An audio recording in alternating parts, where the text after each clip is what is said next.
नमस्कार आप सभी का इस वीडियो में हार्दिक स्वागत है। आज के इस महत्वपूर्ण वीडियो में हम हिंदी व्याकरण के अत्यंत महत्वपूर्ण विषय व्यंजन वर्ण का संपूर्ण अध्ययन करेंगे। यदि आप UP TET, C TET, super TET, TGT, PGT, NET या किसी भी प्रतियोगी परीक्षा की तैयारी कर रहे हैं तो यह वीडियो आपके लिए बहुत उपयोगी है। वीडियो को अंत तक अवश्य देखें क्योंकि अंत में मैं कुछ महत्वपूर्ण परीक्षा उपयोगी प्रश्न भी पूछूंगा। हिंदी के व्यंजन वर्ण। व्यंजन वर्ण वे हैं जिनका उच्चारण स्वरों की सहायता से होता है।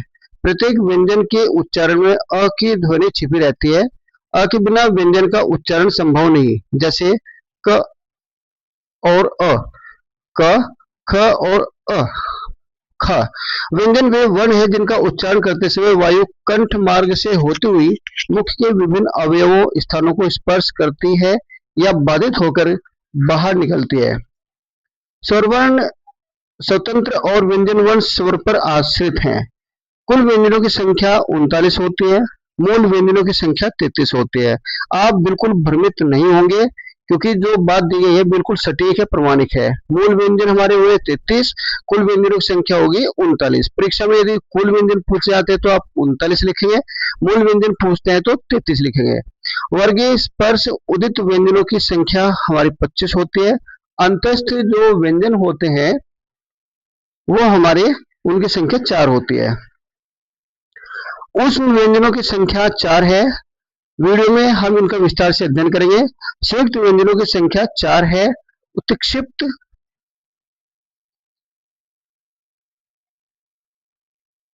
द्विगुण व्यंजनों की संख्या 2 है। मूल व्यंजनों की संख्या कुल मिलाकर के हो गई 33। वर्ग वर्णाम व्यंजन वर्ण संख्या। क वर्ग में हमारे क, ख, ग, घ, अंग ये 5 वर्ण आएंगे और इनका जो उच्चारण होगा कंठ से होगा। च वर्ग में हमारे च, छ, ज, ञ ये 5 है। इनका उच्चारण तालु मार्ग से होगा, तालव्य से होगा। अभी हाल ही में यूपी टेट 2026 में आया था, ये आया था कि अंग ये किस वर्ग का है, तो बड़ा आसान इसी में से आया था। टवर्ग वर्णमाला में से आया था वो। टवर्ग इसका उच्चारण मूर्धन्य से होता है और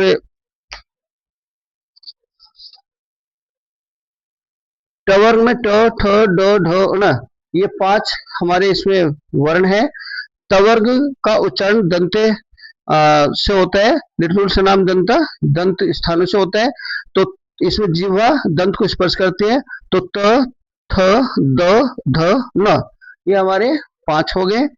पवर्ग में जो ओष्ठ है इनका उच्चारण ओष्ठ से के माध्यम से होता है। तो प, फ, ब, भ, म तो स्पर्श व्यंजनों की कुल संख्या हमारी हो गई 25। अंतस्थ जो व्यंजन होते हैं हमारे, ये हमारे 4 हैं। य, र, ल, व। उस व्यंजन हमारे 4 हैं। श, स, स और ह। ये 4 मूल व्यंजनों की कुल संख्या हुई हमारी 33।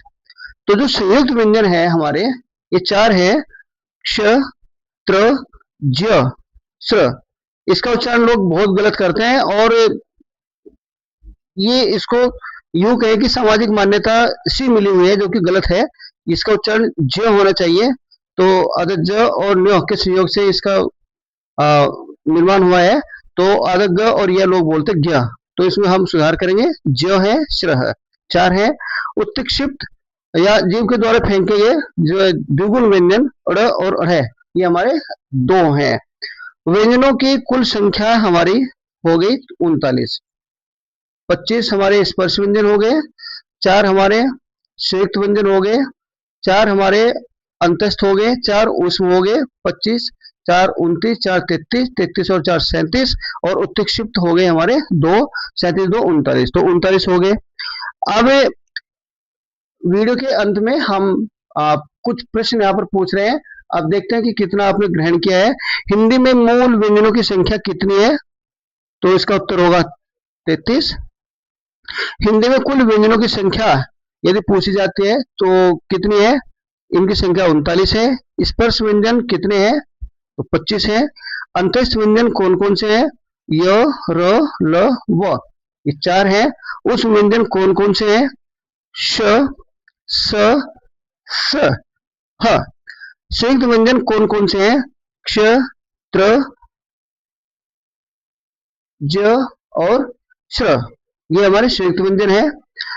आपको यदि वीडियो उपयोगी लगी हो तो वीडियो को लाइक करें, अपने मित्रों के साथ शेयर करें और हमारे चैनल को सब्सक्राइब करना न भूलें। मिलते हैं अगले महत्वपूर्ण विषय के साथ। तब तक के लिए आप सभी को मेरा हार्दिक नमन।